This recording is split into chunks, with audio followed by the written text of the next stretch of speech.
एक कुत्ता के 3 प्रश्न। संसार में सगा कौन है, बार बार कौन मरता है, सब दुखों की जड़ क्या है। नमस्कार, जय श्री राधे, जय श्री कृष्णा। दोस्तों, आज का प्रसंग, आज की वीडियो बड़ी ही रहस्यमयी और ज्ञानवर्धक होने वाली है। आपसे निवेदन है, इस वीडियो को आप शुरू से अंत तक अवश्य ही देखना, ताकि जो भी इस वीडियो के अंदर जानकारी है वो आपको पूर्ण मिल सके। दोस्तों, कहानी शुरू करते हैं। ये महाभारत से एक छोटी सी कहानी ली गई है और उसी में आपको समझाएंगे कि वो कुत्ता कौन था जिस कुत्ता ने 3 प्रश्न किए कि संसार में सगा कौन है, बार बार कौन मरता है, सब दुखों की जड़ क्या है। दोस्तों, यह प्रश्न किए थे धर्मराज ने धर्मराज युधिष्ठिर से। ये कथा उस समय की है जब द्रौपदी सहित 5 पांडव हिमालय पर शरीर त्यागने के लिए गए थे और एक एक करके सभी पांडवों ने अपना शरीर त्याग किया था। सबसे पहले द्रौपदी ने अपना शरीर त्याग किया था। कहते हैं जब 5 पांडव आगे पीछे चले जा रहे थे तो चलते चलते रास्ते में द्रौपदी बेदम होकर के जमीन पर गिर पड़ी थी। भीम ने धम्म की आवाज को सुना तो पूछने लगा, भैया लगता है कोई गिर गया। कौन गिरा है? देखने पर पता लगा, पीछे लौट करके मत देखना, दुनिया में कोई सगा नहीं है इस धर्म मार्ग। भीम ने पूछा, भैया द्रौपदी हमारी अपनी है और इसकी खुशी के लिए हमने कौन सा कार्य नहीं किया, फिर क्यों इसकी पीड़ा तुम्हें दिखाई नहीं देती। तब धर्मराज ने बताया, हे भीम, मनुष्य का अंत उसके सारे गुनाहों की याद दिला देता है। द्रौपदी ने हम 5 पांडवों में सदैव भेदभाव किया है, सदैव ईर्षा भाव से हमें देखा है। यह कभी अपने 5 पतियों में समान भाव से नहीं देखती थी। ये 5 पांडवों से सबसे ज्यादा अर्जुन से प्रेम करती थी। इसी पाप के कारण इसका पतन हुआ है। द्रौपदी को वहीं छोड़ करके 5 पांडव आगे के लिए बढ़ गए। दूसरी बार गिरने की फिर आवाज हुई। इस बार सहदेव जी गिर गए थे। भीम ने पूछा, भैया सहदेव हमारा अनुज बेदम होकर के जमीन पर गिर गया है। इतना कहकर के सहदेव को भी वहीं छोड़ करके आगे के लिए बढ़ गए। आगे चलने पर नकुल भी धड़म से जमीन पर गिर पड़ा। भीम ने पूछा तो धर्मराज ने बताया कि नकुल को अपने रूप पर बड़ा गुमान था। वो कहता था कि मुझे विधाता ने बहुत सुंदर दिखाया है, बनाया है, मुझे कोई इसमें यानी रूप में हरा नहीं सकता है। पर आज साबित हो गया कि नकुल को रूप की मृत्यु के आगे घुटने टेक गया। नकुल भी तड़पता छोड़ गया और आगे के लिए बढ़ गए।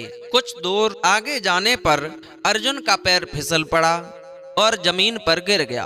बेदम होकर के जब नीचे गिरा, भीम ने अर्जुन के गुनाहों को जानना चाहा तो धर्मराज ने बताया कि अर्जुन को भी अपने ऊपर बहुत बड़ा अभिमान था। वो हमेशा कहा करता था कि वो एक दिन में अकेला ही सारे संसार को जीत सकता है, लेकिन वो झूठ था। इसमें उसने महाभारत के युद्ध को जीतने में 18 दिन लगा दिए थे। इतना ही अभिमान है, अपनी विद्या से स्थिति में लड़कर और जीत कर दिखाए। दोस्तों, इस प्रकार अर्जुन को भी छोड़ करके वहां से आगे बढ़ चले। भीम भी थोड़ा आगे बढ़ करके पटक खा करके जमीन पर गिर पड़े। भीमसेन चिल्लाकर बोले, भैया मैं गिर गया, आप मुझे भी लौट कर नहीं देखोगे क्या? जाते जाते मुझे मेरे दोस्तों बताते जाओ। युधिष्ठिर कहते हैं, भीम तुम्हारा दोष यह है कि तुम बहुत खाते थे, कभी व्रत उपवास नहीं रखते थे। देवता लोग 1 बार भोजन करते हैं, मनुष्य 2 बार भोजन करता है, दैत्य लोग 3 बार खाता है और उससे अधिक तो कुत्ता भोजन करता है। भीम तू बड़ा ही पेटू था, भोजन भट्ट था, उसे अपने बल का, अपनी शक्ति का बड़ा घमंड था, इसलिए भीम की यह दुर्गत हुई है।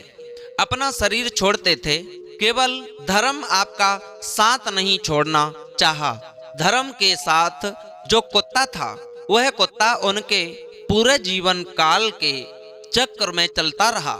अच्छे कर्म कुत्ता के रूप में उनके साथ चल रहे थे। कहते हैं विद्या, दोस्तों, जिस तरह प्रदेश में रहने वाले की मित्र विद्या होती है, घर में रहने वाले की मित्र स्त्री होती है, जिस तरह रोगी की मित्र दवा होती है, इस तरह करने वाले का मित्र धर्म होता है। धर्म से बढ़कर कोई सगा नहीं है, जो करने के बाद भी आपका साथ नहीं छोड़ता। बाकी सारे सगे संबंधी, हितू नाते रिश्तेदार आपका साथ छोड़ जाते हैं। दोस्तों, धर्मराज उस कुत्ते के साथ हिमालय के सर्वोच्च शिखर पर पहुंच गए। महाराज विमान में बैठ करके, विमान तो लेने के लिए आया है, जब मेरा विमान लेने के लिए आया तो बोले, धर्मराज कहने लगे, महाराज विमान में बैठकर, विमान तो है मैं जाऊंगा, लेकिन यह मेरे साथ जो कुत्ता है वो भी साथ में जाएगा। देवताओं ने उत्तर दिया कि ये कुत्ता स्वर्ग में नहीं जा सकता, आपके लिए ही आया हूँ। धर्मराज कुत्ते के बिना मैं स्वर्ग जाने की इच्छा नहीं रखता। एक एक करके मेरे सगे संबंधी सभी मेरा साथ छोड़ करके चले गए, पर इस कुत्ते ने अभी तक मेरा साथ नहीं छोड़ा है। और धर्म अनुसार सगा वही है जो अंत तक आपका साथ ना छोड़े। यदि धर्म में कुत्ता भी आपका साथ दे तो उसे भी धन्यवाद देना चाहिए। जो कामनाओं से घिरा रहता है वह बार बार मरता रहता है, जो कामनाओं से रहित हो गया वह सुखी है और पूर्ण शांति को प्राप्त होता है।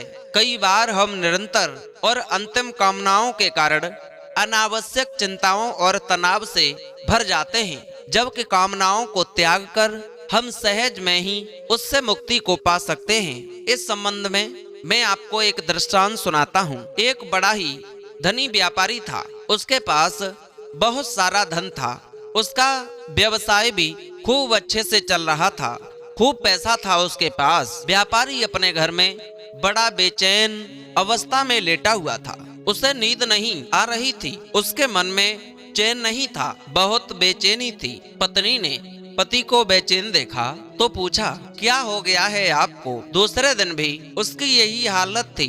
तब पत्नी ने बहुत जिद की और कहा कि आपको बताना ही होगा कि आप किस चिंता में हैं। तब व्यापारी ने कहा, हे प्रिय, ये मत पूछो कि मैं किस चिंता में हूँ, अगर तुम सुनोगी तुम्हारी भी मेरे जैसी हालत हो जाएगी। परंतु पत्नी ने जिद कर दी और पूछा कि आपको बताना ही होगा, आप किस चिंता में हैं। पत्नी के विशेष आग्रह करने पर उसने कहा कि हे प्रिया, एक दिन मेरे मन में आया, ये सब काम काज बंद हो जाए तो फिर हमारी क्या स्थिति होगी। तब मैंने हिसाब लगा करके देखा कि अगर आज हमारा व्यवसाय बंद हो गया तो हमारे पास इतना धन है कि हम 9 पीढ़ी तक आराम से बैठ करके खा सकते हैं, परंतु इसके बाद हमारे पास कुछ नहीं रहेगा। मुझे चिंता इस बात की है कि 9 पीढ़ी के बाद जो हमारे बच्चे होंगे वह तब फिर क्या खाएंगे, फिर वो कैसे रहेंगे। मुझे इस बात की चिंता है, फिर कैसे काम चलेगा। यह सोचकर मैं बड़ा दुखी हूँ, मुझे चिंता हो रही है।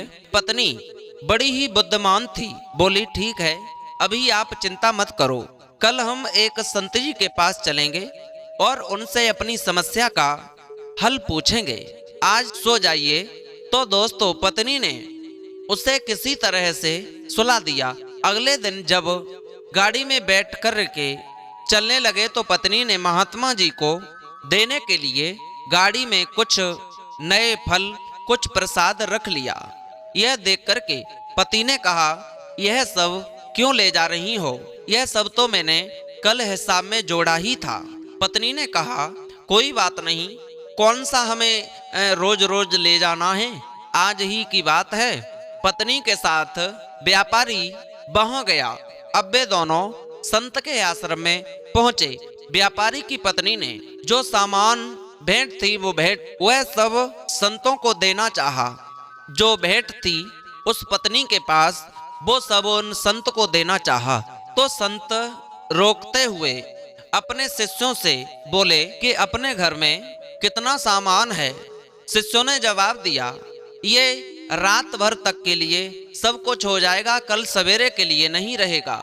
तब संत ने कहा, हम तुम्हारी भेंट स्वीकार नहीं कर सकते, क्योंकि इसकी हमें आवश्यकता नहीं है।